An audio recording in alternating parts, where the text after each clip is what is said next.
Hello, you're watching Sky News today. It's now been 2 weeks since Ukraine began its cross-border offensive against Russia. But Russia continues to advance in eastern Ukraine. So let's try and work out the situation. We're joined now by our defence and security analyst, Professor Michael Clarke. Great to have you with us. So just explain where we are. What's the picture? Yeah, Sophie will. There's the picture. There you go. There's the map of Ukraine, and there's the enclave in yellow up there. That's where the Ukrainians are doing really well, moving into Kursk on a 30-mile front by about 20 miles deep, and that may get considerably bigger quite quickly. So undoubtedly, the Ukrainians are doing very well there. They've shocked everybody by their ability to do it. But 300 miles away, this is where they may now be paying the price for that success because of the forces that they've moved away to that enclave. And the Ukrainians have been under tremendous pressure here for several months, but the pressure is now becoming really intolerable at Toretsk, which is quite a small place, but it's important because it's near to Chasiv Yar and Pokrovsk. Chasiv Yar is important because that is the high ground that controls the movement towards Kramatorsk and Slavyansk. Pokrovsk is important because it's a hub, a transport hub, controls movements north and westwards. And Pokrovsk itself is now being evacuated.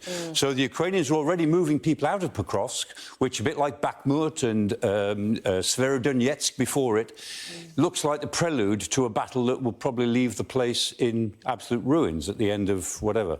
60,000 people in Pokrovsk, quite an old industrial town, very tragic Second World War history. And now those people are being moved away.